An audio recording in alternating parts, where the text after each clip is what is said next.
echo of his call. Brothers and sisters in the Lord, प्यारे भाई और बहनों, James chapter 5:16 says like this: याकूब उसका 5 का 16 में इस प्रकार कहा गया है, Confess your faults to one another and pray one for another, that you may be healed.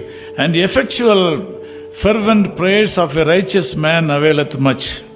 इसीलिए तुम आपस में एक दूसरे के सामने अपने अपने पापों का मान लो और एक दूसरे के लिए प्रार्थना करो जिससे चंगे हो जाए। धर्मी जन की प्रार्थना के प्रभाव से बहुत कुछ हो सकता है। Here, two important things are available. यहाँ पे दो प्रमुख बातें को हम देखते हैं। Number one is healing in the body. पहला बात है कि शरीर में चंगाई। Secondly, prayer of a righteous person. दूसरी बातों को हम देखते हैं कि धर्मी जन की प्रार्थना को। These are very big and vast subjects. और ये बहुत बड़ा विषय जो हमें बात करने के लिए समय नहीं है। Healing from a sickness is a very big subject. और एक चंगाई, शरीर चंगाई को पाना भी बड़ा विषय है। Prayers of a righteous person is a vast subject. धर्मी जन का प्रार्थना भी एक बड़ा सा प्रसंग होता है। Who is a righteous person here? यहाँ पे देखेंगे कि कौन धर्मी व्यक्ति है। There are a lot of illustrations about a righteous person. यहाँ बहुत सारे बाइबल में उदाहरण दिया गया धर्मी व्यक्ति के बारे में लेकर के। They cannot be explained now. और वो अभी हम उसको समझा नहीं सकते हैं। One very important point is a righteous person who is praying for a sick. धर्मी व्यक्ति किसको कहते हैं? जो कि बीमार व्यक्ति के लिए प्रार्थना करता है। If you want to get divine healing, we should confess our faults to one another. अगर हम की चंगाई को पाना चाहते हैं तो हम एक दूसरे को अपना अपना पापों की मानना चाहिए। Also, the righteous person who is praying for a sick person also should confess his faults to one another. धर्मी जन जो भी प्रार्थना करता है कि दूसरे के चंगाई के लिए, वो भी एक दूसरे के लिए के जा करके अपना पाप को अंगीकार करना चाहिए। The important content of an effectual prayer is confessing sins. और धर्मी जन का प्रार्थना जो प्रभावशाली प्रार्थना होता है, तो यहाँ पे हम देखें तो एक दूसरे का किए जा करके अपना पाप को अंगीकार करना चाहिए। If you are sick in this morning, अगर आज की सुबह आप लोग बीमार में हो, if you want to get a special divine healing from the Lord, अगर परमेश्वर से चंगाई पाना चाहते हो,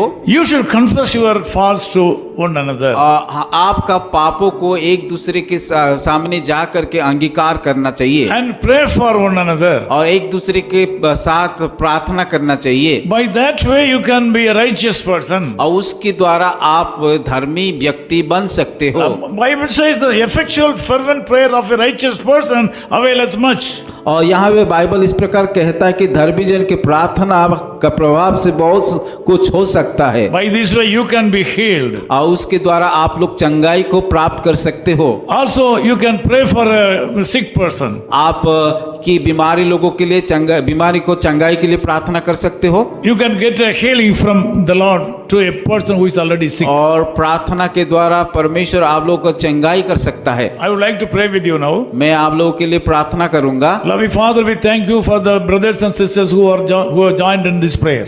धन्यवाद करते हैं खुदा, जितने लोग हमारे इस कार्यक्रम में योगदान किए हैं। Some of our brothers and sisters are sick in this morning. आज के सुबह बहुत सारे भाई और बहनें जो कि बीमार में हैं। Some of them may be in the hospital. और कोई तो अस्पताल में है। Some may be in a house and they may not be able to walk properly.